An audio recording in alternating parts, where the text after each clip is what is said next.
Boa noite. É uma maravilha ter vocês aqui conosco e é uma maravilha ter você que está assistindo com a gente, né? O estudo que está gravado já disponível aqui no YouTube, né? E hoje a gente tem é, uma, uma convidada mega especial, né? A Keila Guedes, autora do livro Pessoas LGBTQIAPN+, e o Direito a Deus, né? Bacharel em Direito, especialista em Direito de Gênero. É isso, Keila? Especialista em Direito Homoafetivo e Gênero. Perfeito. E a Keila faz um trabalho incrível lá na conta do Instagram Direito a Deus e também Direito LGBT. Correto, Keila? Eu falei certo os nomes? Correto. O direito LGBT que é direito LGBTQIAP+. Ok, perfeito, perfeito. Então hoje, gente, a gente está com essa presença ilustre aqui, né? A Keila que vai ministrar o estudo pra gente, como foi anunciado anteriormente, sobre Davi e Jonatas, né? E vamos fazer uma oração, gente, para começar? Eu vou orar então. E Keila, aí é com você, ok? Oremos então. Santo e poderoso Deus, a gente quer agradecer pelos encontros, Pai. Pelos encontros que a gente tem a oportunidade de conhecer pessoas novas, de conhecer pessoas que podem agregar de uma certa forma na nossa vida. A gente quer agradecer pela oportunidade de abrir a tua palavra, de estudar contigo e de estudar ao lado de pessoas que querem saber mais. A gente quer agradecer pela vida da Keila, Pai, que tem feito um trabalho maravilhoso na internet, ajudando as pessoas a se livrarem do fundamentalismo religioso e da culpa que foi plantada sobre as nossas costas. A gente quer pedir uma bênção especial sobre esse estudo e sobre a Keila que vai ministrar ele nesse momento. Fica conosco, abençoa as nossas vidas, em nome de Jesus. Amém. Amém. Contigo, Keila. Vamos lá, então. Bom, boa noite para todo mundo. E é uma alegria estar aqui. Agradeço o convite. Para quem não me conhece, eu me apresentei, mas teve pessoa que entrou depois. Meu nome é Keila Guedes. Sou autora do livro Pessoas LGBTQIAP+, o Direito a Deus. Sou bacharel em Direito, especialista em Direito Homoafetivo e Gênero e criadora do perfil Direito a Deus no Instagram, onde o meu trabalho é demonstrar o porquê que a Bíblia nunca condenou pessoas LGBTQIAP+. Além disso, eu trago algumas narrativas, como a que eu vou trazer hoje à noite aqui, que é Davi e Jonatas, e o porquê de um possível amor romântico entre Davi e Jonatas, e por que não. E a gente vai ver expressões que uma das formas de você interpretar expressões bíblicas é você fazer uma comparação dessas expressões no texto que você está estudando e como que elas são usadas em outros contextos, em outros momentos. Essa é uma forma. E uma das coisas que a gente vai ver é isso, que expressões usadas para designar a relação entre Davi e Jonatas era usado em outros contextos, se referindo a um homem e uma mulher. E quando a gente lê em relação a um homem e uma mulher, a gente não tem dúvida de que é romance, de que é amor romântico. Mas quando a gente lê entre Davi e Jonatas, pelo fato de serem dois homens, ainda entre pessoas que nem acreditam mais que a Bíblia condene a homossexualidade, há um certo tabu na possibilidade de, além de a Bíblia não condenar, ainda trazer relacionamentos homoafetivos abençoados por Deus, não condenados, como seria Davi e Jonatas, né, e outros que eu falo também no meu curso, na minha página, Servo Centurião, enfim. Então, eu vou fazer uma apresentação de slides, todo mundo me vê bem, me ouve bem, tudo certinho? Eu vou fazer uma apresentação de slides para a gente começar, então, essa nossa aula sobre Davi e Jonatas.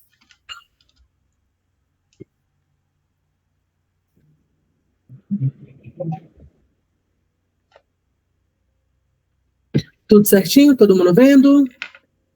Tudo tranquilo, né? Então, vamos lá.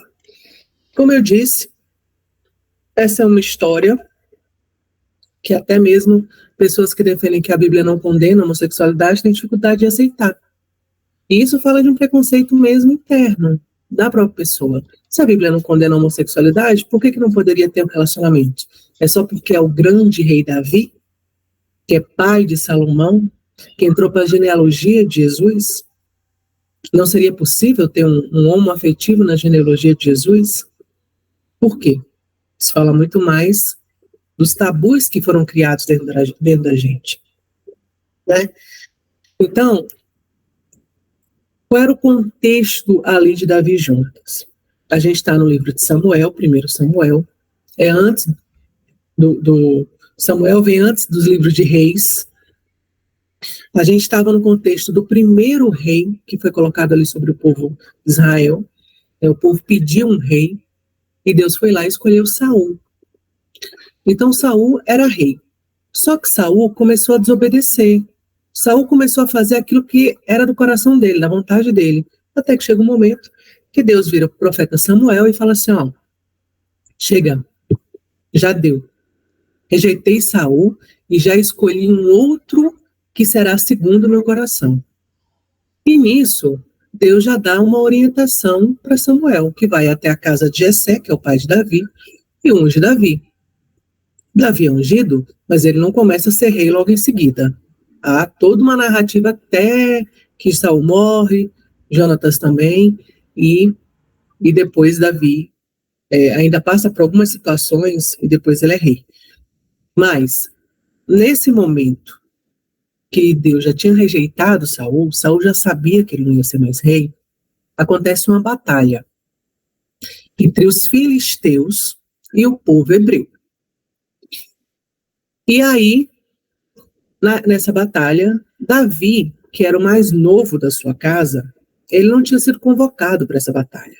Mas o pai dele pediu para ele ir ao local da batalha para verificar como é que estavam seus irmãos. Quando Davi chega lá, Davi avista Golias afrontando o exército do povo hebreu. E Davi vê aquilo e ninguém tinha coragem, ninguém estava com coragem, nem Saul, de enfrentar Golias, de enfrentar o gigante Golias. E Davi ali, ele fala assim, quem é esse incircunciso aí para afrontar o exército do Deus vivo? Não, eu vou lá. E aí é a famosa história de que Davi vai lá e vence Golias. E aí a narrativa bíblica diz assim, e sucedeu que, acabando ele, Davi, de falar com Saul, a alma de Jonatas se ligou com a alma de Davi. A alma de Jonatas se ligou com a alma de Davi. Esse é o que diz o original hebraico da Bíblia. Alma e se ligou. São duas expressões que o original hebraico traz. Se a sua Bíblia é Nova Versão Internacional, só um minutinho. Se a sua Bíblia é Nova Versão Internacional e fala que surgiu entre Davi e Jonatas uma bela amizade, uma grande amizade, essa tradução, ela é deturpada, ela não condiz com o original. O que o original traz, eu vou mostrar as expressões já já, é a alma se ligou. Essa é a expressão. E a gente não pode esquecer o seguinte, a gente está falando de um livro de mais de 2000 anos atrás. E a gente precisa ler um texto como esse, pensando no que o autor quis dizer, e não o tradutor. O tradutor, muitas vezes, até pela sua própria interpretação, ou aquilo que ele quer que conste, ainda mais em se tratando da Bíblia, ele vai colocar a visão dele, aquilo que ele quer. Quando, nessa passagem, a Nova Versão Internacional, traduz como surgiu uma grande amizade, tudo que eles querem é afastar qualquer possibilidade de relacionamento homoafetivo entre Davi e Jonatas. Ou seja, a qualquer custo, inclusive ao custo da fidelidade ao original das Escrituras. Eles não estão querendo saber.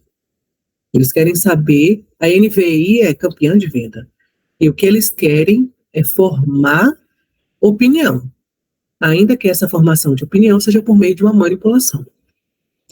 Então a Bíblia diz: a alma de Jonatas se ligou à alma de Davi, e Jonatas o amou como a sua própria alma. E Saul, naquele dia, tomou Davi, e não lhe permitiu que tornasse para a casa de seu pai. E Jonatas e Davi fizeram uma aliança, porque Jonatas o amava como a sua própria alma. E Jonatas se despojou é se despir, vai ficar nu. Esse é o significado da palavra. Se despiu da sua capa, tirou, e deu a Davi, assim como deu seu vestido, deu a sua espada, deu seu arco, deu seu cinto. Jonatas ficou nu, num pacto, num momento de pacto, de aliança que ele estava fazendo com Davi, que era um homem que ele amava como a sua própria alma. Não há nenhum relato bíblico com essas características entre dois homens, de um fazer aliança com o outro e um ficar nu. Não há. Essa palavra que diz aqui que eles fizeram uma aliança, ela tem vários significados. Dois significados da palavra berite é pacto de casamento. Tem vários significados. Dentre eles, pacto de casamento. Como é que você sabe dos outros significados? Eu sempre digo que a interpretação bíblica é como um jogo de quebra-cabeça. Você precisa interpretar utilizando o contexto linguístico, né, olhando o significado das palavras, das expressões, contexto social, histórico. Cada informação é uma pecinha que você vai encaixando. E quando esse encaixe ele é perfeito, as dúvidas somem, os questionamentos somem. Quando esse encaixe não é perfeito, aí surgem as dúvidas, como a gente verifica em todos os textos sob a ótica utilizada pelos fundamentalistas. Como Levítico 18:22, por exemplo. O homem não se deita com o homem como se fosse mulher. Não, mas eu não me deito com meu namorado como se fosse mulher. Não, mas então não tem problema o que penetra, é só o que é penetrado. Os questionamentos vêm, as peças não encaixam. A interpretação bíblica é isso. É você encaixando as peças. Então, você tem uma primeira peça. Aliança, berite, pode significar pacto de casamento. Tá aqui, acordo, aliança, tratado, né, tal. Aí lá no ponto 1A, 5, tá, aliança referindo-se a casamento. Certo? Aí você vem para um segundo termo utilizado, que é a palavra amor. Porque o amou como a sua própria, e Jonatas o amou. Quando você vai para essa palavra amor, ela tem a conotação de possibilidade de ser usada em termos sexuais, certo? Alguns conservadores, fundamentalistas, defendem que é o amor ágape. Não é o amor ágape em seu sentido. Como é que você afirma isso? Bom, primeiro, que todos os amores citados no Antigo Testamento, o amor de Siquém por Diná, o amor do rei por Esther, o amor de Isaac por Rebeca, essas expressões de amor, elas foram traduzidas como ágape na Septuaginta. Eles não dividiram. Primeiro, por quê? Eu vou explicar para vocês que os gregos tinham mais de um tipo de amor. Certo? Então, os gregos tinham o amor eros, que vinha do deus Cupido, Eros, que é o amor passional, o desejo de unir-se a alguém. Então, se a gente fosse pelo significado da palavra aliança, de unir-se, da alma de Jonatas se uniu, se ligou à alma de Davi, seria esse amor eros. Só que como que um amor eros, que é originado de um Cupido, da mitologia grega, de um deus grego, vai aparecer na tradução bíblica? Não vai. O outro amor que os gregos conheciam, que é o filia, ele designa aquele amor que é mais obrigacional. E ele era um amor usado para descrever aquele amor do grego, do homem grego mais velho pelo rapaz mais jovem. Esse era esse amor filia, então também não caberia.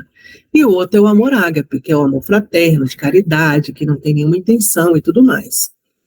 Quando se escolhe a tradução na Septuaginta, se opta pelo amor ágape, para traduzir não só o amor entre Davi e Jonatas, mas o amor entre Siquém e Diná, o amor entre o rei Esther, certo? O amor entre Isaac e Rebeca. O dicionário teológico do Novo Testamento, que é esse aqui, ele nos fala isso, que a Septuaginta, quando você vê assim, ALXX, é a Septuaginta. A Septuaginta, ela foi uma tradução, ela não é o Novo Testamento. O que acontece? Quando você vai para a história, você toma conhecimento do período helenístico, né? Alexandre o Grande vem e ali se propaga um período helenístico. O grego passa a ser a língua falada. Nesse contexto, o povo hebreu, isso era mais ou menos segundo século antes de Cristo, 200 e alguma coisa antes de Cristo, 285, por aí antes de Cristo, o povo hebreu já não estava mais na sua terra. O povo hebreu já não falava o hebraico. Eles precisavam popularizar o Pentateuco, o que eles tinham como Bíblia do Antigo Testamento. Eles precisavam popularizar. O que eles fizeram? Arrumaram 72 anciãos para traduzir do hebraico para o grego, até para que os próprios gregos também tivessem acesso a isso. Essa é a Septuaginta. É uma primeira tradução que foi feita. E muitas das citações que são feitas no Novo Testamento em relação ao Velho Testamento foram tiradas da Septuaginta, e não especificamente do original do Velho Testamento. E aí, essa obra diz que a Septuaginta usa ágapa quase que exclusivamente para traduzir o termo hebraico amor. E não há na Bíblia o eros, não há. Esse amor eros, esse amor da mitologia grega, ele não há. Por questões óbvias, né? Por questões óbvias. Então, quando você vai para esse amor que o Jonatas sentiu por Davi, que a Bíblia fala, amou o Jonatas a Davi, esse amor, ele pode ser o amor entre pessoas, inclui família e amor sexual. O amor ágape, ele não tem espaço para o homossexual, certo? Então, mesmo que tenha sido traduzido na Septuaginta como ágape, não é esse o sentido da palavra do hebraico, certo? Se procurou uma opção. Existia uma palavra do hebraico, 3 do grego. Se buscou uma opção. Qual seria a opção mais condizente? Pegaram ágape. Quando você vai para outros contextos no qual a palavra amor é aplicada, você vê no livro de Esther 2:7 que o rei amou a Esther mais do que todas as mulheres, e ela alcançou perante ele graça e benevolência mais do que todas as virgens. Quando você lê que Esther achou graça, que o rei amou a Esther, você não tem dúvida nenhuma de que ali é um relacionamento, de que ali é um amor romântico. Você não tem. Porque o amava como a sua própria alma. É outra expressão usada. Uma, Jonatas o amou. Fez aliança com ele porque o amava. Não é amor ágape também no seu sentido. Segundo o dicionário Strong, essa palavra é usada para indicar um amor íntimo entre homem e mulher. Não, ela tem o espaço de relacionamento, de um amor de relacionamento. E pelas mesmas razões que eu já expliquei, quando se você for procurar na Septuaginta, você vai ver como ágape. Mas o significado da palavra no hebraico não é ágape. É um amor no sentido de relacionamento mesmo. Quando você vai para o dicionário, ela te diz que ela tem o desejo sexual. Ela pode ser um amor de desejo sexual. Quando você vai, pesquisa no Coríntio, o amor ágape, ele não tem espaço. Ele é benevolência, ele é fraternidade, ele é caridade, ele é aquele amor que não tem qualquer intenção, certo? Então, a gente falou da palavra amor, aliança e amava. Agora a gente vai falar da expressão apegou-se a alma de Jonatas, a alma de Davi. A alma de Jonatas se ligou à alma de Davi. Por quê? Porque uma expressão que significa a mesma coisa, ela é usada para dizer que a alma do príncipe Siquém se apegou à alma de Diná, que era filha de Jacó.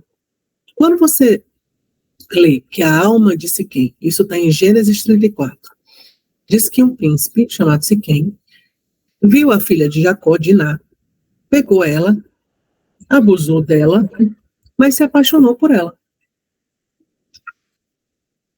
E a Bíblia diz que a alma dele se ligou à alma de Diná. Ó, Samuel 18:1, a alma de Jonatas se ligou com a alma de Davi. Gênesis 34:3, e a sua alma, a alma de Siquém, se ligou à sua alma com a de Diná. Mesma expressão, mesmo sentido. As expressões em Gênesis 34 é Nefesh Dabak, a alma se ligou. Nefesh significa alma. Dabak significa se ligou, se amarrou. Cachar também significa se uniu, se ligou, se amarrou. Ó, cachar, que é que vem em 1 Samuel, amarrar, atar juntos, amarrar, se juntar, amarrar firmemente, atar, unir. Dabak, que é de Gênesis 34, se apegar, unir, ficar próximo, grudar, juntar. Tanto que são traduzidas com a mesma expressão. Se apegou à alma, se apegou à alma. Se ligou à alma, se ligou à alma.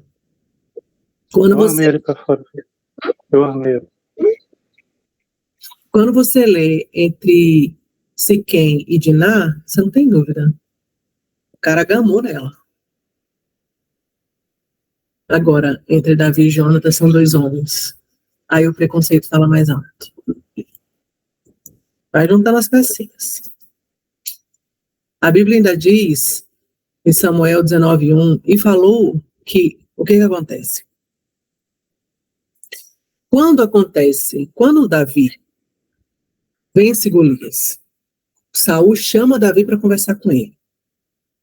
A alma de Jonatas se liga à alma de Davi. Eles fazem uma aliança. Narrativa bíblica diz que eles foram voltar para o palácio. E quando eles estavam voltando para o palácio, a Bíblia diz que as mulheres estavam cantando em comemoração àquela vitória. E elas começaram a cantar assim: porque Saul matou os seus milhares e Davi os seus 10 milhares. Naquele momento, naquele segundo, Saul começou a sentir inveja de Davi. E aí ele já procurou. Saul foi para o palácio Davi foi para o palácio e Saul já procurava matá-lo. Desde os primeiros momentos. Em uma determinada parte da narrativa, a Bíblia diz que Saul falou para Jonatas, seu filho, e a todos os seus servos para que matassem a Davi.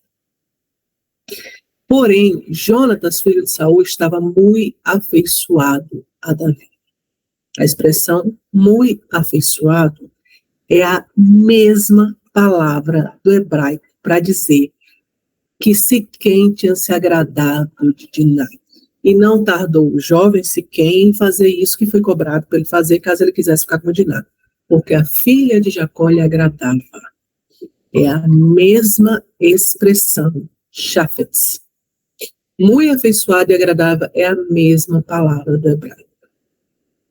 Quando você lê que Diná havia agradado a Siquém, você não tem dúvida.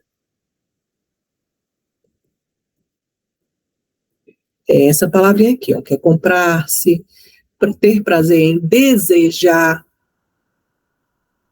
tá? Ter prazer com prazer, desejar. Essa é a palavra. Se refere tanto a Davi e Jonatas em relação a Davi, quanto Siquém em relação a Diná. Aí, como eu disse, após a batalha de Golias, as mulheres cantam, né? Saul feriu os seus milhares, Davi os seus 10 milhares. Vem a inveja de Saul. Saul tenta matar Davi. Saul arranja um casamento. Saul fica sabendo que Mical, a sua filha mais nova, primeiro ele tinha prometido para Davi, primeiro Saul prometeu para Davi a sua filha mais velha. Chegou na hora de dar a mulher para Davi, Saul não deu para outra. Mas ele fica sabendo que Mical, sua outra filha, amava Davi. A Bíblia não diz que Davi amava Mical. Certo? E aí, Saul arranja o casamento entre Mical e Davi. Vira para Davi e fala assim, tu vai lá, pega aí uns 100 prepulsos de filisteu, traz para mim, e aí eu te dou a mão de Mical. Davi, inicialmente, ele não quer. Ele fala, quem sou eu? Só que Saul insiste. Por quê? Porque Saul queria que por esse meio de ir até os filisteus pegar 100 prepulsos, Davi fosse morto. O que não acontece. Mas a Bíblia não diz que Davi foi atrás de Mical para casar. Não fala. Certo? Não fala que Davi amava Mical. Em canto nenhum. E Saul vai tentando matar Davi. Em uma ocasião ele tenta matar Davi e Mical alerta, porque já estava casado com Mical, já estava com Mical. Mical alerta, né? Até que chega um momento que depois dessa fuga, que Davi foge, né? Que Saul tenta matá-lo. Davi foge, há um encontro entre ele e Jonatas. E Davi vira para ele e fala assim, Jonatas, seu pai sabe que eu achei graça aos teus olhos, seu pai sabe. E ele não vai deixar você saber que ele quer me matar, porque ele não quer te magoar. E Jonatas fala assim, não, se meu pai quisesse te matar, meu pai me falaria. Por que não foi Mical a consolar Davi? Por que foi Jonatas? Por que não foi Mical? E aí, eles fazem um acordo. E Davi fala assim, e Jonatas fala assim, olha, eu vou jantar pelos próximos dias com o rei. E aí, você fica por aqui, fica aqui escondido.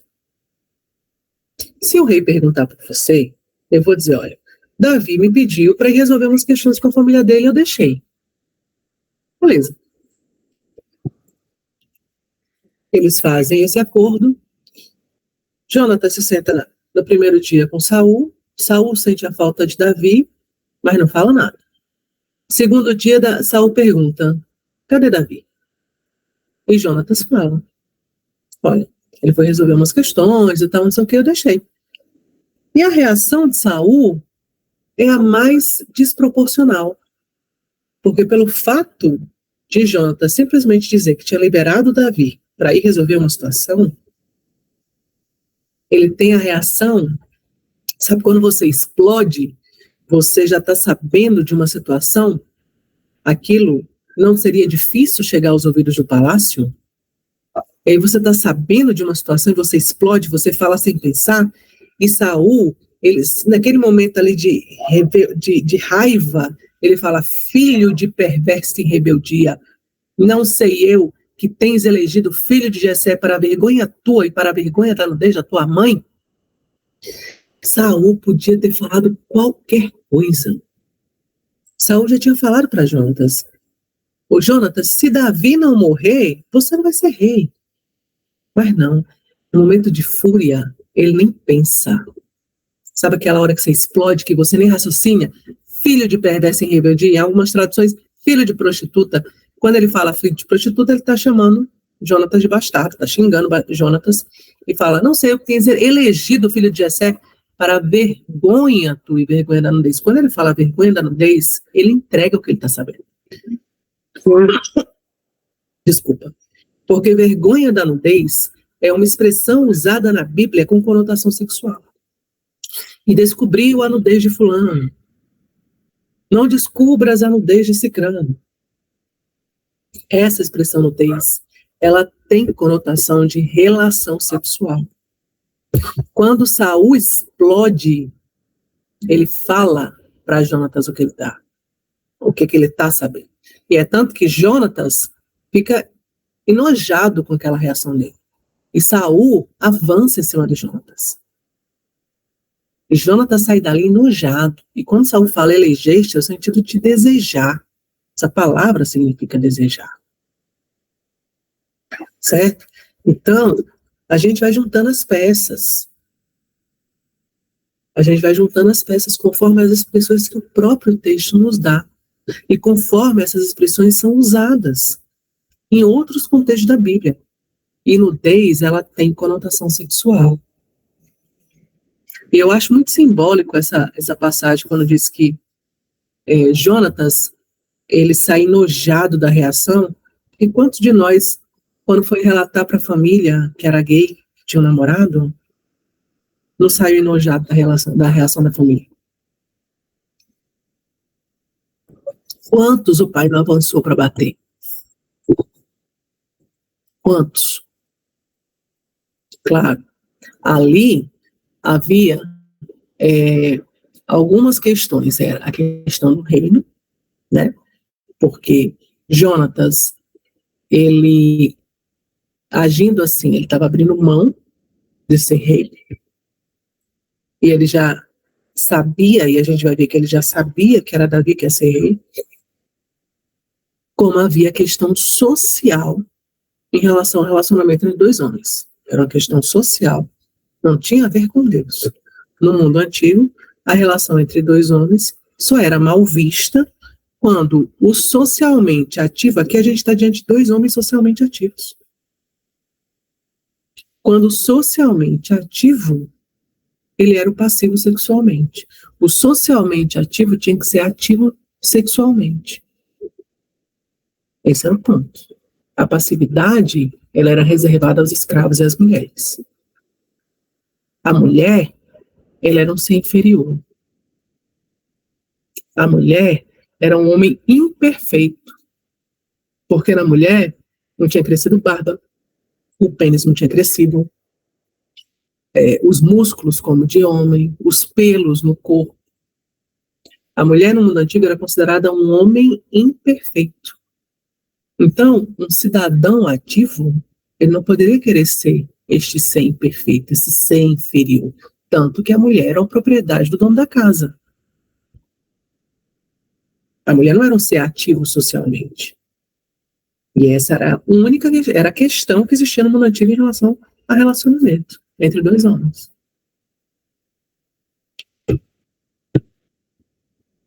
O autor Daniel Helminiak, ele faz uma análise sobre essa reação de Saul.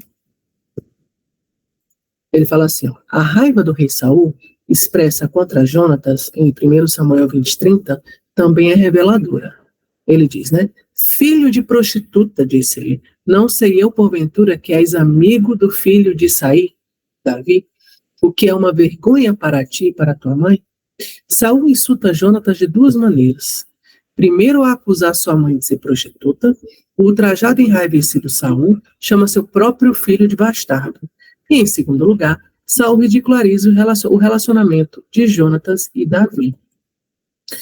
A versão em hebraico deste versículo é ambígua, e segundo a tradução grega da Septuaginta, também poderia significar, então não sei que você é um companheiro íntimo do filho de Isaí? Portanto, dado que as palavras vergonha são formas bíblicas comuns, e nudez, né, são formas bíblicas comuns de se referir ao sexo, seguramente a insinuação aqui é de caráter sexual. Isso é o que ensina Daniel Helminiak no livro que a Bíblia realmente diz sobre a homossexualidade. Aparentemente, Saul estava demonstrando desprezo pela ligação sexual entre Davi e Jonatas, um assunto que facilmente teria chegado ao conhecimento de Saul e sua corte. Assim, em termos modernos, o segundo insulto de Saul é chamar o seu filho de bicha. O que está em jogo em toda a intriga é, claro, a rivalidade na competição pelo trono de Israel. Saul não estava aceitando que ele não seria mais rei, né? E esse entendimento ele é confirmado quando a gente vê que essa expressão nudez, que é ergoá em hebraico, é o eufemismo comum para relações sexuais. O dicionário hebraico te fala isso, que é uma palavra que é um eufemismo comum na Bíblia para relações sexuais. Saul podia ter tido qualquer reação contra Davi, contra Jonatas. Mas ele usa exatamente a expressão para a vergonha da nudez. Após o jantar com seu pai, Jonatas se encontra com Davi, né? E ele se convence de que o pai queria realmente matar Davi, e Davi foge. A Bíblia diz que eles se beijam e choram e se despedem. E aí, depois que Davi já tá em fuga, né? Porque aí Saul começa a persegui-lo. É aquela narrativa que Saul vai para um canto, ele encontra, chega numa cidade, Davi já fugiu. No momento desse, no curso dessa narrativa, Jonatas vai se encontrar com Davi. E Jonatas também falou uma coisa muito reveladora. Jonatas encontra Davi e fala assim: não temas, que não te achará a mão de Saul, meu pai, porém tu reinarás sobre Israel, e eu serei o segundo contigo. O que também Saul, meu pai, bem sabe. Ó, Davi, você vai reinar, e eu vou ser o segundo com você. Que ousadia era aquela, Jonatas? Porque uma linhagem real estaria se acabando, que é de Saul. Ele só seria herdeiro no negócio se Saul continuasse rei. Saul não ia ser mais rei. E nem Jonatas ia ser herdeiro de rei nenhum. Ia surgir um novo reinado com Davi. Que amigo é esse que ia ser o segundo? Que ia ser a primeira dama? Primeiro dama? Que ousadia seria essa? E por que não a simples amizade ele seria o segundo? São algumas expressões que faz a gente refletir sobre o que realmente existia entre Davi e Jonatas. Não tem sentido Jonatas dizer que é seu segundo. Essa palavra é isso mesmo, é seu vice, é o segundo na hierarquia, enfim. Eu vou ser o segundo contigo, eu vou estar junto com você, a gente vai reinar junto. Quando toma conhecimento da morte de Jonatas, Davi, angustiado, diz que o amor daquele príncipe era mais maravilhoso que o das mulheres. Então ele fala: angustiado, angústia tenho por ti, irmão meu, Jonatas, que me foste muito doce, mais maravilhoso foi o teu amor que o amor das mulheres. E a palavra irmão, né? Os conservadores gostam de usar. E a palavra irmão?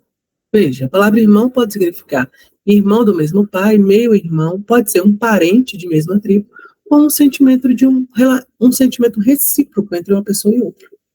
Então, não necessariamente é o sentido de irmão. Poderia se relacionar a um sentimento entre uma pessoa e outra.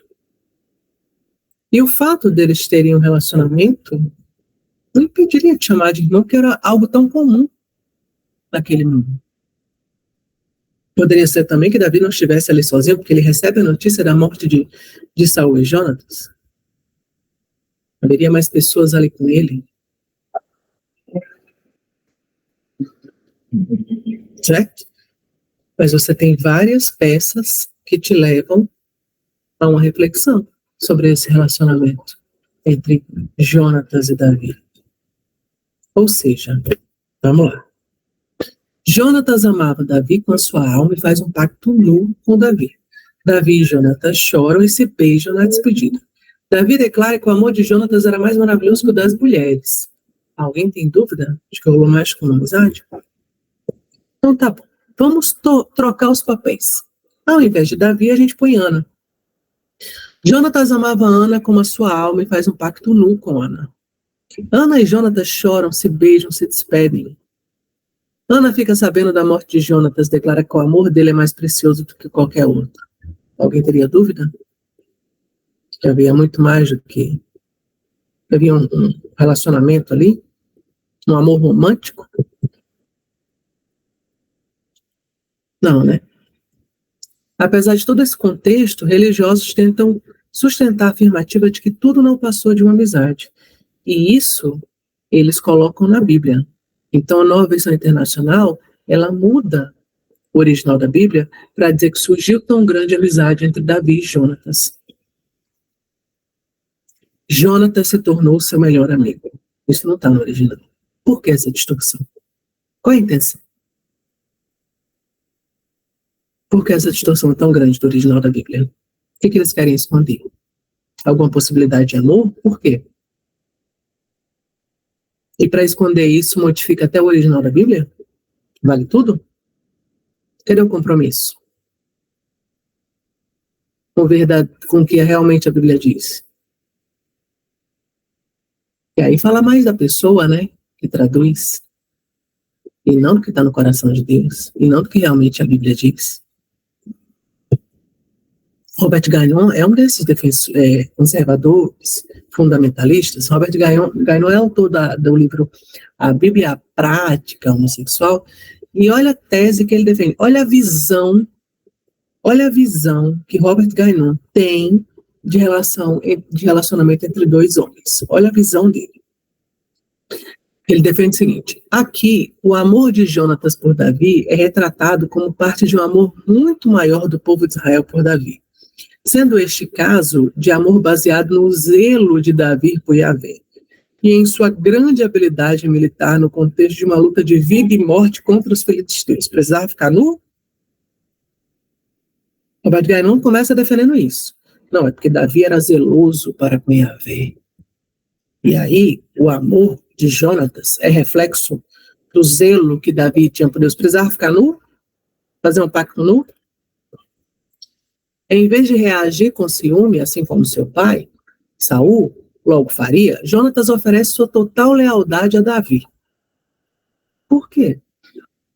O rei era Saul. Ao fazer uma aliança com Davi, ele adotou Davi na casa ou família real, um desdobramento do gesto de Saul de não deixar Davi voltar para a casa de seu pai. Saul tentou matar Davi desde os primeiros momentos que Davi estava lá na casa dele. Que desdobramento de atitude de Saul é essa? Saul tentou matar Davi desde os primeiros momentos. Saiu da guerra, as mulheres cantaram, a inveja já veio. E volto. Onde que a Bíblia fala em pacto nu? Na prática, segue Robert Gagnon, Davi e Jonatas deviam se tornar parentes de sangue. Com que fundamento? Com que fundamento? Se era um desdobramento da atitude de Saul, por que Saul também não tratou Davi como um parente de sangue? Como um filho? Ao invés disso, ficou tentando matá-lo? Parente de sangue com todos os privilégios e obrigações mútuas. Aonde Davi fugiu o tempo inteiro de Saul? Aonde? E obrigações mútuas que esse relacionamento implica. Os dois passaram a se relacionar como irmãos, não como um casal romântico.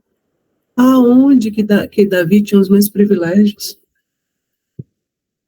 A menção ao fato de que a alma de Jonatas estava presa à alma de Davi não expressa amor erótico, assim como as palavras de Judá e José em Gênesis 44, 30 e 31. Se Judá voltar a seu pai Jacó sem Benjamim, Jacó morrerá porque sua alma está presa à alma de Benjamim. Isso aqui é o seguinte, essa passagem aqui, lembra quando a passagem famosa, quando José é vendido pelos seus irmãos? José está lá no Egito, já se passaram 20 anos, aí tem uma fome na terra de Jacó. Jacó manda seus filhos irem até o Egito. Quando eles chegam no Egito, José os reconhece, mas eles não reconhecem José, porque José já está todo vestido de egípcio. Aí surge toda uma narrativa, e José vai tentando arrancar as informações dos seus irmãos, para saber se o pai ainda estava vivo, se Benjamim ainda estava vivo, porque Benjamim e José eram filhos da mesma mãe. Os demais irmãos eram filhos de outras mães.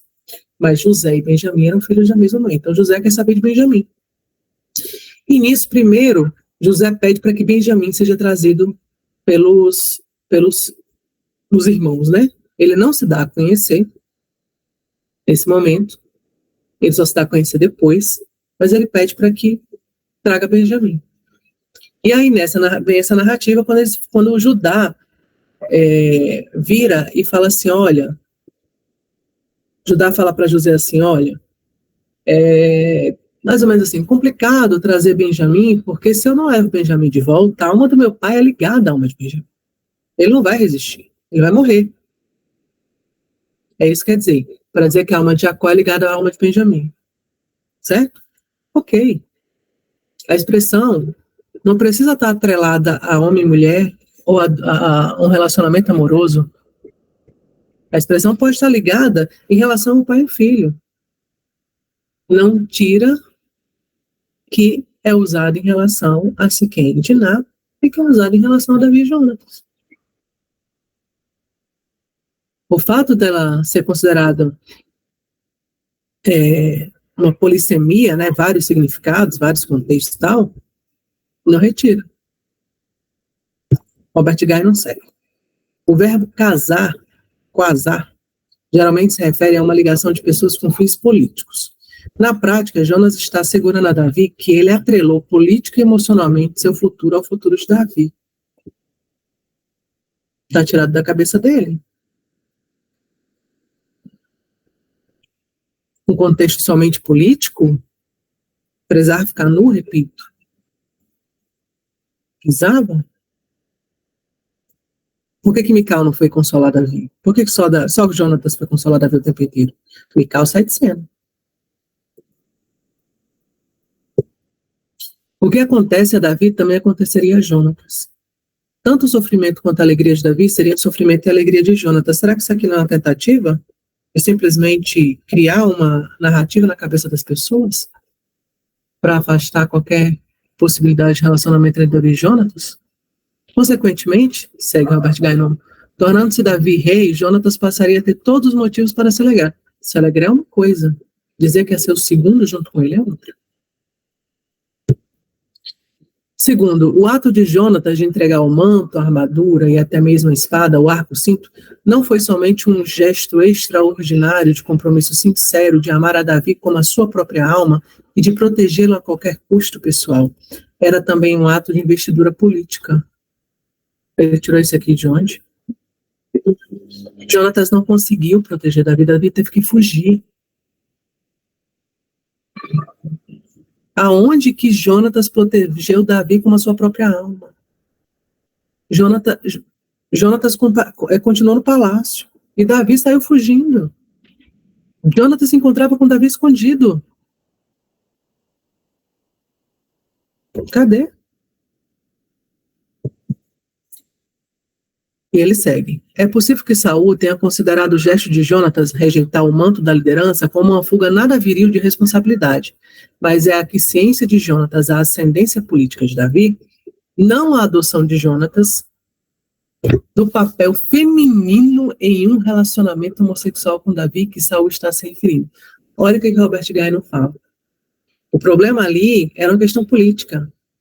Não era o fato de que Jonatas estava querendo assumir um papel feminino. A visão de Robert Gainon é que Jonatas ia assumir um papel feminino no relacionamento com Davi. Um papel de mulher. Essa é a visão dele. E é isso que ele fala no livro dele o tempo inteiro. O livro dele é só para tratar de práticas homossexuais. E a visão dele é o homem afeminado é o homem passivo. O homem mais másculo é o homem ativo. E o homem passivo é o homem que é o homem que faz o papel feminino na relação. Essa é a visão dele. O que demonstra alguém que não conhece o universo gay de forma plena. Ele não conhece, porque nem todo homem afeminado é passivo. Nem todo gay mais másculo é ativo. Nem toda lésbica mais feminina é passiva. E nem toda lésbica mais masculinizada é ativa. E nem todo casal de gay gosta de penetração. E aí? Isso só mostra a falta de conhecimento que ele tem. Ele fala daquilo que ele não conhece.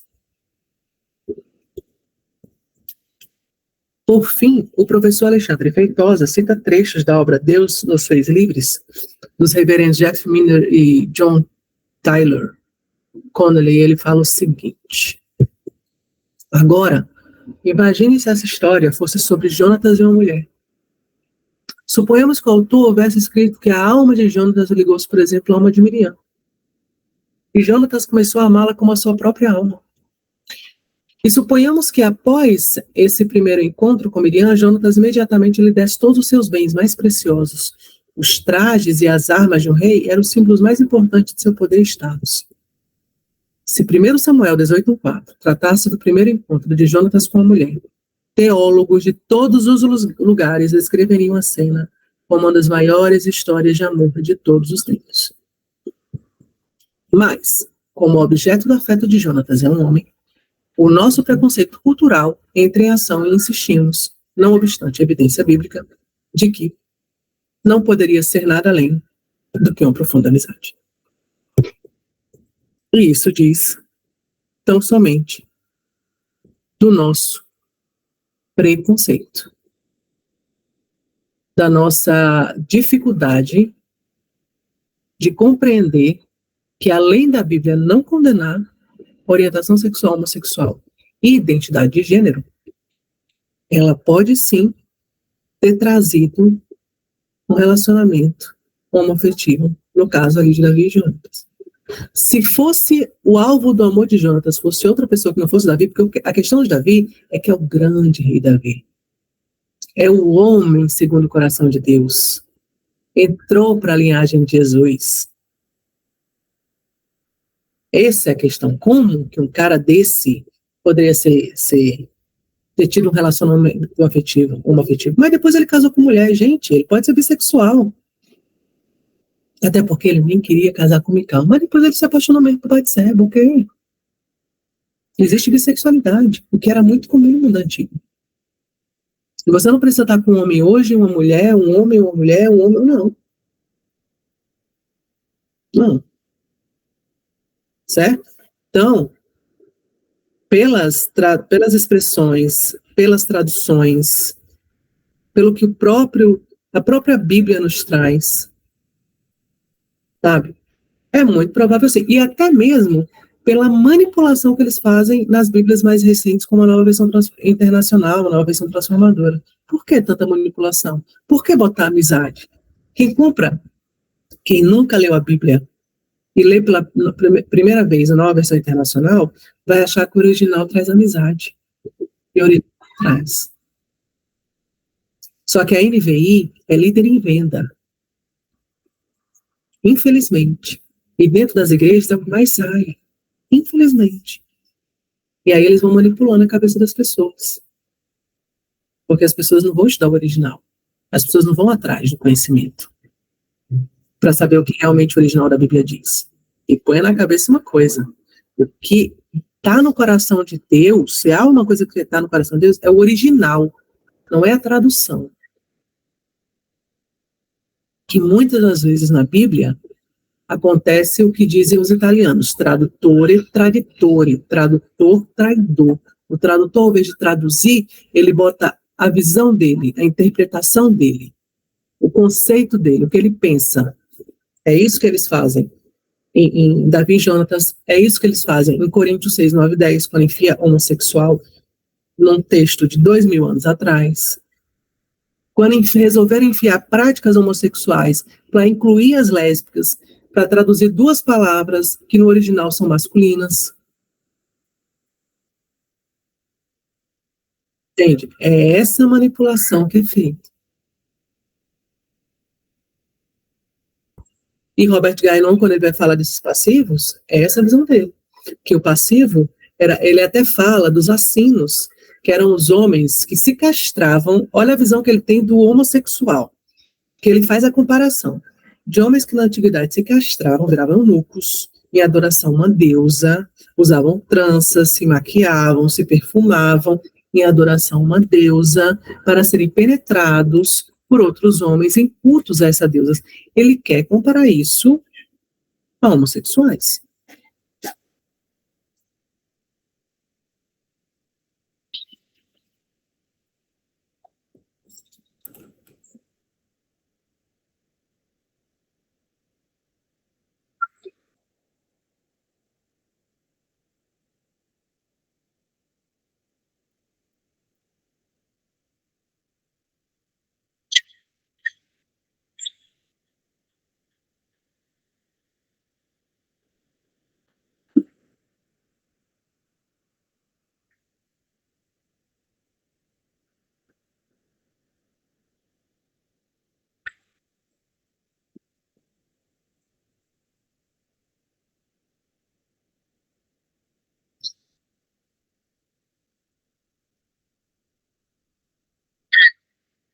Ela constrói essa lógica. E é tanto que Davi Jonatas é uma narrativa questionada há anos.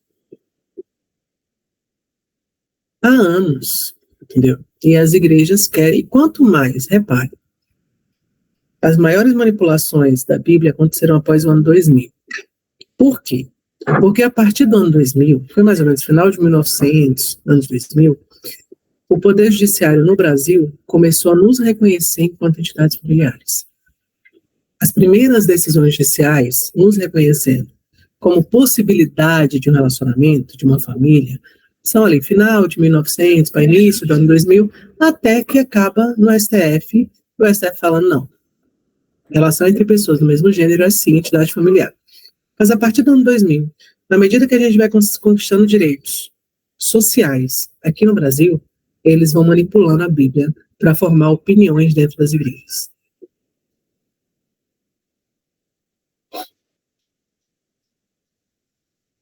Maldoso, maldoso. Isso é muito mal, é cruel com muita gente.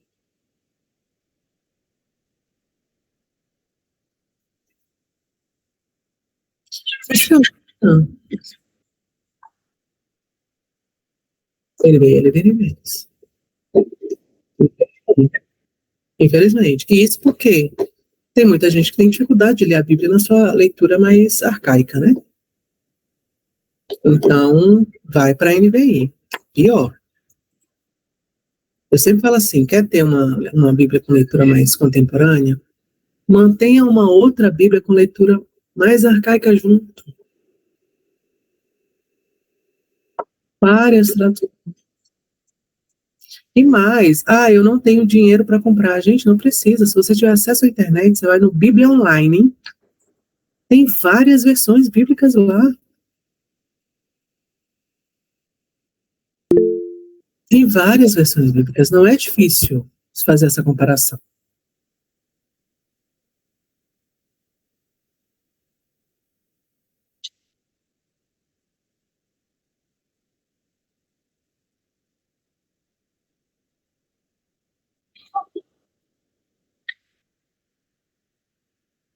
E é essa visão que eles querem trazer mesmo, Eduardo. Que a gente quer mudar a Bíblia.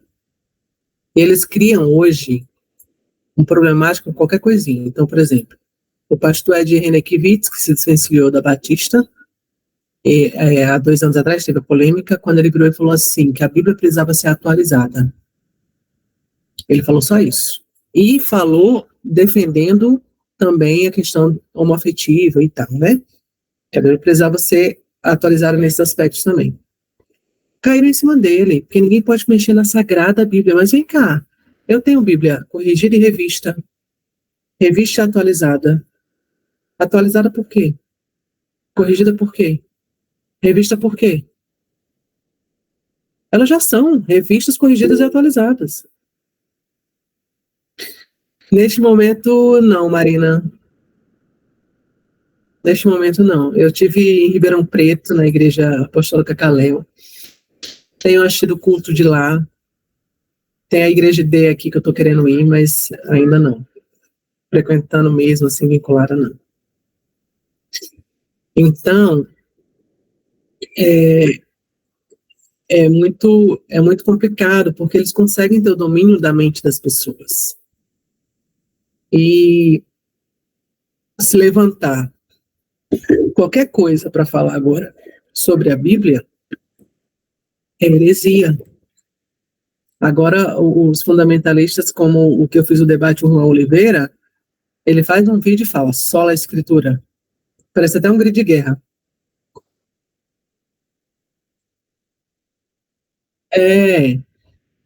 E é para dizer assim, somente a escritura.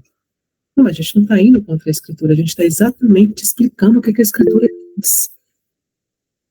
Pode falar, Lucas.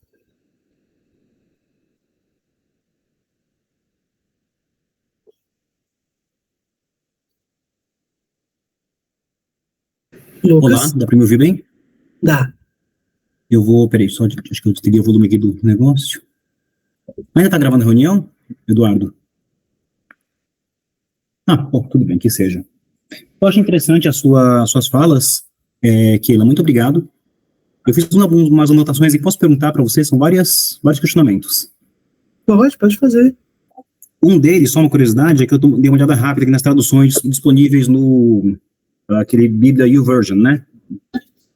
E nele, todas as versões contemporâneas, que não são muito literais, no caso seriam a Almeida Revista Corrigida, a Almeida Revista Atualizada e a tradução brasileira, são as mais literais de todas.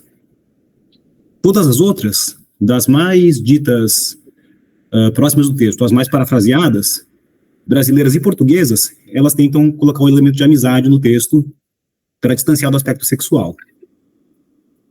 A mais, digamos, que tenta um meio de caminho é a NAA, que tenta dizer a alma de Davi gosta de Jonatas em amizade. Uma coisa assim. Então, eu achei interessante fazer esse apontamento. Eu peguei várias coisas aqui. Primeiro, é que você falou da ausência do Eros na Bíblia. Eu perguntei, será que ele não está na tradução da Septuaginta em Cantares, pelo menos? Porque ela, obviamente, é amor eros, erótico, pelo menos. Nem ali não tá? Quando você vai pesquisar, você vê que não. É fontes literárias mesmo. Quando você vai ver como essa daqui fala, é praticamente exclusivamente o amor ágape. O amor eros não vai estar, meu caro, porque dificilmente eles colocariam o amor eros ligado a uma divindade mitológica grega, a um deus grego, numa tradução bíblica. Faz sentido, certo. Tá, entendi. E o filia não se aplica porque o filia era o amor do grego mais velho pelo rapaz mais jovem. Era até um obrigacional, porque era cultural. Entendi. Porque a gente... Ele só tinha a opção do ágape. Entendi. É porque para nós a gente pensa em eros, em erótico, não como um deus, mas como uma expressão de relacionamento. Só que ali era o mundo grego helenístico, né? Entendi, faz sentido, beleza. Outra coisa, você enfatizou bastante a possibilidade de que haveria um relacionamento homoafetivo homossexual, porque acho que Jonatas se despiu Davi se despiu Jonas se despiu de Davi e deu olha a capa. A capa, o vestido, o cinto, tudo. A palavra no hebraico que usa para se despojar, ela significa ficar nu. Entendi. E aí, então, essa é uma das minhas primeiras perguntas, é se necessariamente a nudez tinha sido total. Obviamente, lá na época não existia roupas íntimas, não existia cueca, por exemplo, mas, isso é interessante. A segunda coisa é se há evidências textuais de, digamos, documentos do Oriente Próximo, do Crescente Fértil, de que em poemas de amor, por exemplo, em que os amantes eles se despem e para depois consumá-lo de alguma forma, ou para fazer um pacto, seja de amizade, de amor, político, alguma outra coisa. Há evidências, digamos, que correlacionam isso em outras culturas acontecendo ali? Eu desconheço. O que eu tenho de livros assim é erotismo na Grécia Antiga e Roma Antiga. Sim, sim. Nesse sentido, assim. E naquele tempo anterior, eu não conheço. E na Bíblia não há nenhuma outra citação nesse aspecto. Sim, é isso que eu ia dizer. Porque parece uma relação, digamos que, vamos presumir que seja realmente um relacionamento amoroso ali. Mas para os padrões bíblicos é uma coisa meio despudorada. Se despir na frente do outro é uma coisa bem... que não acontece muito. Então, por outro lado, o Davi, ele era o despudorado que viu uma mulher tomando banho e resolveu, eu quero essa pra mim também. Então, o Davi é um cara que parece ser meio desregrado sexualmente. Então, talvez ele mais velho, ele se caia em si, mas a Bíblia retrata ele como um cara meio... Salomão foi pior que ele. Salomão tinha pra lá de 1.000 e tantas mulheres. Sim. Não, isso é verdade. Por outro lado, Salomão também, ele era um cara bem, digamos, político, né? Então, ele era... Muitos casamentos eram meros arranjos de poder com os reis na região, que enfurecia Deus mais ainda. Esse era o... Na verdade, o casamento, ele era econômico. Sim. Em regra, ele era econômico. Não era patrimonial. Não, tranquilo. Mas eu só queria realmente saber se havia evidência textual em outros textos paralelos, extra-bíblicos, de despir-se para fazer um pacto, e aí como é que isso se relacionava. Mas tudo bem. Outra coisa, obviamente, os papéis de ativo e passivo, como a gente chama hoje, não necessariamente existiam na época de Davi. Pessoas não usavam esses termos, né, eu suponho. Mas a gente pensa mais em ativo e passivo em termos da cultura grega, de um subjugador e um subjugado. Mas isso também se refletia nas culturas ali ao redor, na região ali. Sim, inclusive o próprio Robert Gainon, conservador que eu citei, quando ele começa a escrever o livro dele, ele fala do homoerotismo na Síria antiga. E a questão era um homem se relacionar com o seu vizinho, ambos ativos socialmente, eles não podiam se relacionar, porque um ia ter que ser o passivo, e entre dois homens ativos não podia existir o passivo. Isso é visto. E se alguém soubesse que um cidadão tinha feito a posição de passivo, se rebaixando a uma mulher, ele passava a ser tratado de forma rebaixada. Sim. Então, essa é a cultura durante toda a antiguidade. Aí vem a Grécia. Na Grécia tem a cultura de que o homem ativo tinha que ser o mais velho e a passividade estava para o rapaz, né? Era o amor grego. Entendi, sim.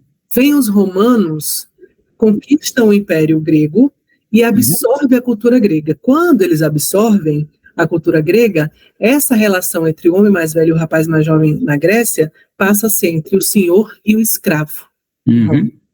Então, a atividade era guardada para os senhores e a passividade era guardada para os escravos e para as mulheres. Sim. É engraçado como não se considerava necessariamente na época, é o que a gente, digamos, vê hoje, né? A possibilidade no caso de um homossexual masculino, de ele ser versátil, ter os dois papéis, ou de ele não ser nenhum dos dois, né? Enfim. Então... não se considerava muito essa questão. Bom, o versátil, de todo modo, um ou outro ia ser o passivo em algum momento. Entendi, sim. Né? E o escravo não poderia ser versátil, o escravo não poderia ser o ativo. Né? Não poderia essa questão do versátil. E quanto à não penetração, provavelmente existia, né? Mas o que se pega hoje nessa questão judaico-cristã é o que os textos bíblicos falam, e todos se referem ao... E aí é como eu digo, então tá bom. Então Levítico 18:22 não condena os gays que não gostam de penetração, tá tudo certo. Fala de novo, a ligação cortou para mim. Agora voltou?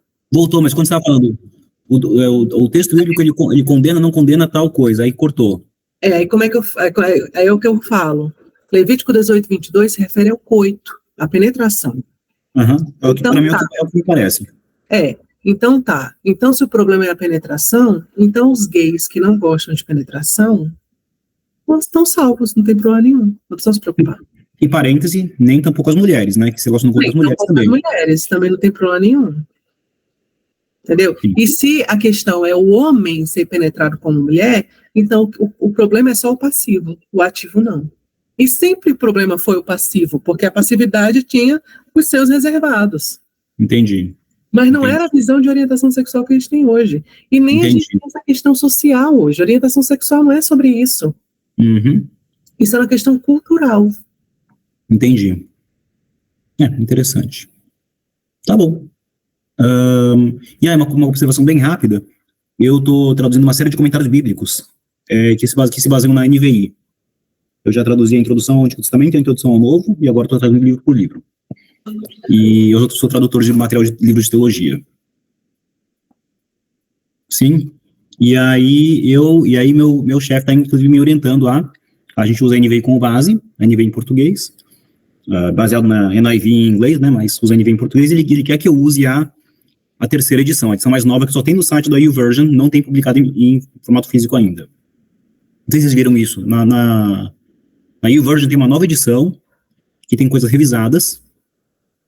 Eu lamento dizer que, como a maioria das outras traduções, em 1 Samuel eles não mexeram. Tá exatamente igual ao que estava no anterior, ainda, digamos, distorcendo um pouquinho o texto. Como amizade, né? Eles não vão. Eu achei interessante. Eu vou comparar aqui depois traduções católicas, como a Bíblia de Jerusalém, a do Peregrino, que eu tenho aqui. Eu coleciono Bíblias. Para mim, em matéria de comentário, a Bíblia de Jerusalém e a do Peregrino também são muito mais fidedignas do que muitas outras Bíblias. Eu gosto, particularmente eu gosto. Sim. Eu gosto bastante da do Peregrino, comprei em promoção na Paulus, e para mim ela me choca um pouquinho às vezes, porque ela é um pouco, digamos, o autor é um pouco, digamos, muito para frente do meu gosto algumas vezes. Mas ele traz insights que a maioria dos protestantes não tem, não trazem. É impressionante. Bom, por enquanto é só, já ocupei tempo demais, acho que o Eric quer falar faz tempo aqui. Muito obrigado, Keila, obrigado, Eduardo. Nada. Desculpa, Eric. Boa noite, tudo bem? Tudo jóia. Sou Eric, sou amigo eu estou aqui a convite da minha amiga Carol, tá? Tá bom. Geralmente não é uma boa ideia me convidar, mas já que eu estou aqui, vamos lá. Primeiro eu queria 3 coisas bem rápidas. A primeira é que eu gostaria de fazer a seguinte pergunta. Em algum outro lugar na Bíblia, em termos originais, existe alguma declaração de um homem para outro homem semelhante ao que Davi fez para Jonathan, de que o amor dele era melhor, maior, mais profundo do que o amor das mulheres? Não. Não tem, né? Não. Imaginei. De um homem para o outro, não, né? Não. Ok. A segunda coisa, ironicamente, o pastor Ed René Kivitz, ele é um dos que não defende que a relação de Jonathan e Davi era homoafetiva, o que é irônico, né? É interessante. Eu vou contextualizar onde eu quero... O Caio Fábio também, ele diz que a Bíblia não condena a homossexualidade, mas que aí falar que há relacionamento homoafetivo na Bíblia aí já é demais. O Caio Fábio também não acredita. E o Ed também ele foi criticado, não porque ele falou que era para atualizar a Bíblia, mas o motivo de atualizar. Essa que foi a grande questão. Né? Não é nem atualizar, porque isso aí todo mundo faz há muito tempo. A gente vive atualizando. Né? Isso aí Paulo foi o primeiro a atualizar a Bíblia, a verdade é essa, né? Que até o chamado Novo Testamento ser, entre aspas, canonizado, as escrituras sempre foram a Bíblia hebraica, né? E Paulo foi o primeiro a atualizar tudo, né? Homem, digamos assim, fora Jesus que dizia, sei lá, ouviste que os antigos diziam, eu porém vos digo, né? Essa foi a grande atualização.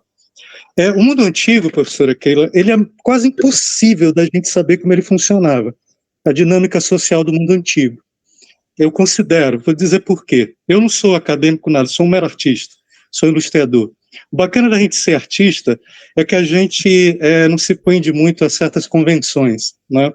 Alguma das melhores retratações que eu percebo do que seria a ideia da dinâmica do mundo antigo vem justo de obra da ficção, como Conan, Eric de Monibonnet, onde esses autores, que também eram pesquisadores informais, eles vislumbravam o que era esse mundo antigo e a chamada selvageria desse mundo, ou mesmo a violência que esse mundo tinha, que a gente pode resumir em relações de poder, né? A dinâmica do mundo antigo, as relações de poder que permeava a dinâmica de chamado mundo antigo, é quase impossível da gente tentar entender. A gente pode aferir algumas coisas e tudo mais, mas é meio difícil até porque a gente sempre vai, ao meu ver, e é sempre uma opinião pessoal, a gente sempre vai inferir em anacronismos, né? Então, por causa disso, professor, eu queria levantar a seguinte questão, que pode ser bem difícil, não é uma crítica, tá? Eu sou um leitor comum da Bíblia, mais comum e estúpido do que eu, difícil ter, certo? Então, eu sei que é importante o incentivo a tentar fazer estudos a partir dos textos originais, dessa tradução mais literal. É importante, mas é muito difícil popularizar isso. Eu acho que o esforço é válido, né? Mas não vai chegar a grandes camadas. E quem conseguiu chegar já deturpou tudo também, como essa fraude da Igreja Adventista chamado Rodrigo Silva, né? Aquele pseudo-arqueólogo, né? Ele já chegou, ele já contaminou, porque realmente a Igreja tinha uma curiosidade dos termos originais, todo mundo achava que se aproximar dos termos originais era se aproximar de Javé, de verdade, né? Vide lá os caçadores da Arca Perdida, né? Então, o que acontece? Eu acho um esforço válido, mas que não vai chegar nas camadas populares, e é essa camada que rejeita efusivamente qualquer questão a despeito de sexualidade na Bíblia, quanto mais a questão afetiva. Mas, professor, eu acredito que o bacana disso é que a Bíblia ainda é, apesar de que a gente... Eu, por exemplo, eu gosto muito da NVI, mas não por causa de nada, que eu gosto de texto, o texto, ela cria um texto fluido. Só que realmente é uma pegadinha, eles criaram um texto bem fluido, mas cheio de tricks, né? Cheio de desonestidades, né? Que é o que todos fazem hoje em dia, né? Mas a questão é, eu acredito, me corrija se eu estiver errado, que uma das grandes armas foi o que a senhora fez agora, que foi apresentar a coisa a partir de um contexto. E a partir do contexto, puxando o texto de lá e para cá, a gente consegue quebrar mais um ponto. Em que sentido? Aí vem a minha pergunta. A oração de Davi, a oração de arrependimento do Salmo 51, onde ele faz meio que um apanhado de tudo que ele acredita que é culpado, em nenhum momento ele fala das relações afetivas dele ali. Ele pede perdão pelos crimes de sangue, né?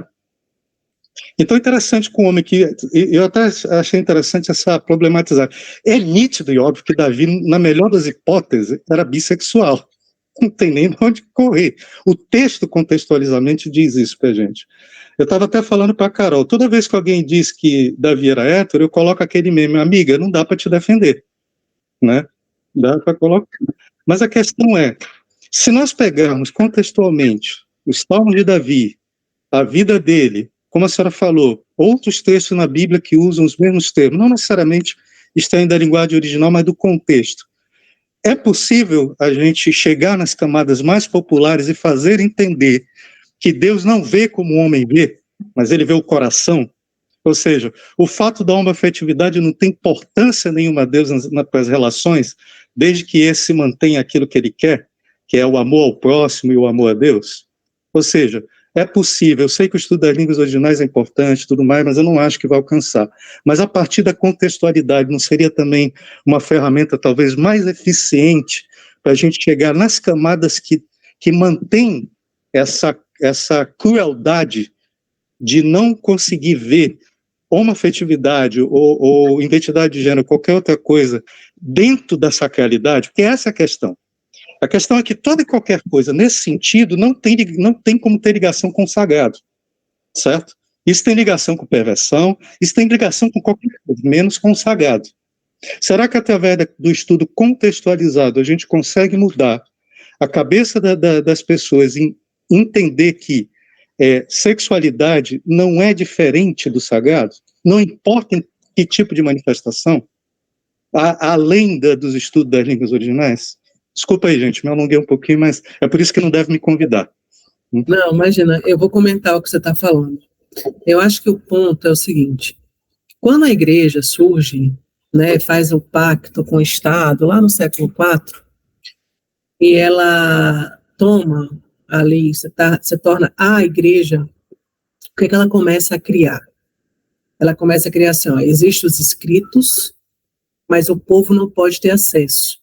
Porque ele não pode ter acesso que não seja por nosso intermédio da igreja, até para ele não interpretar de forma diversa do que a gente quer. Isso é tanto que o acesso à Bíblia se popularizou depois, né? Na Idade Média, o cidadão comum não tinha acesso à Bíblia.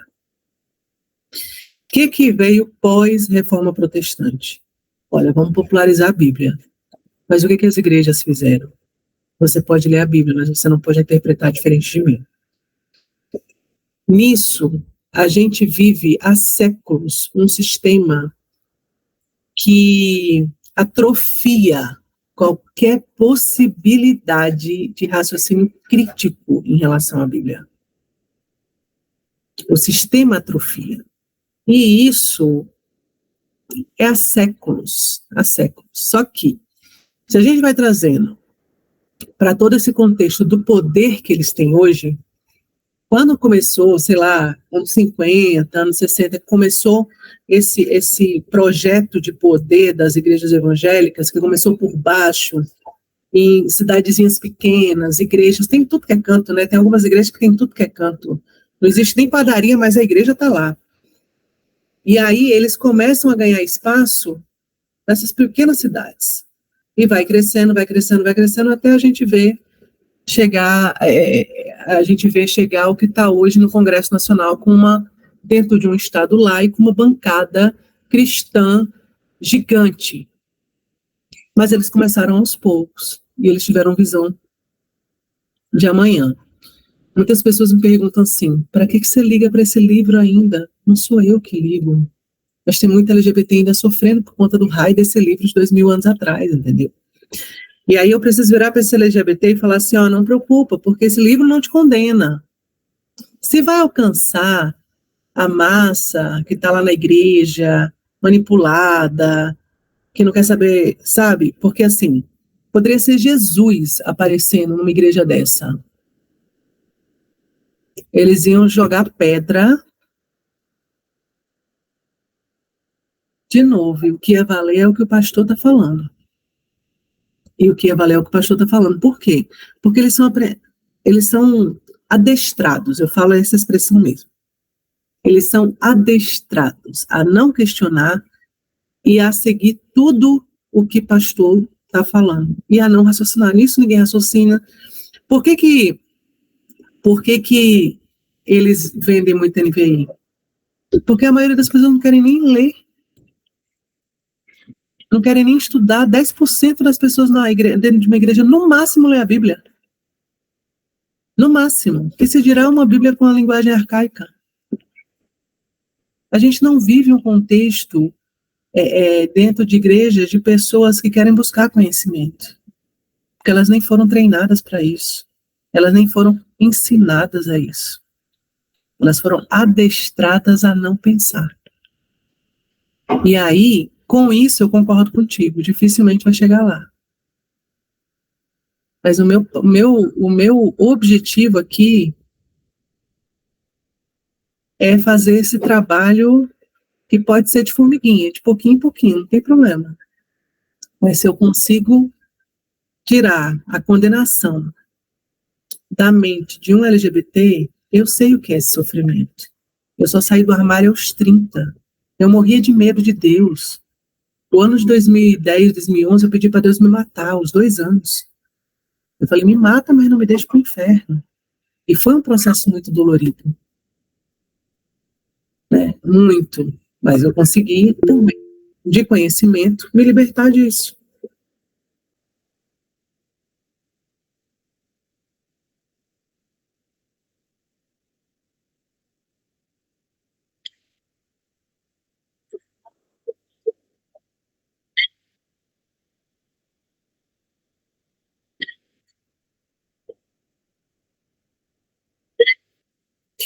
Agradecer o convite, agradecer quem ficou aqui com a gente, esse período todo da aula, dessa troca que é muito, muito rica, muito boa mesmo.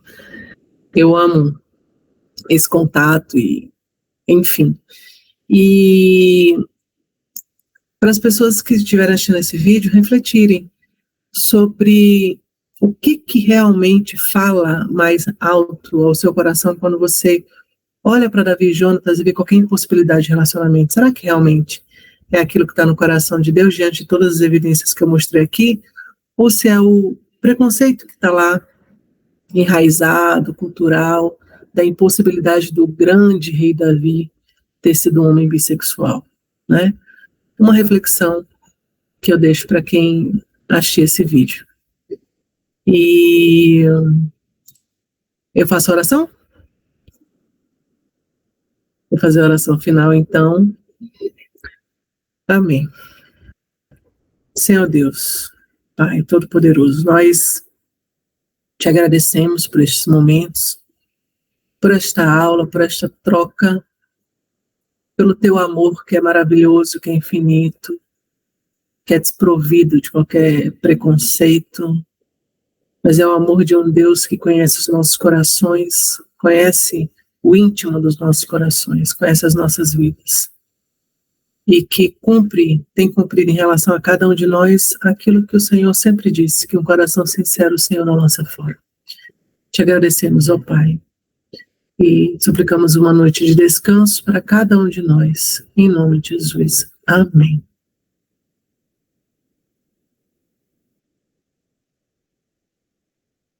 Eu que-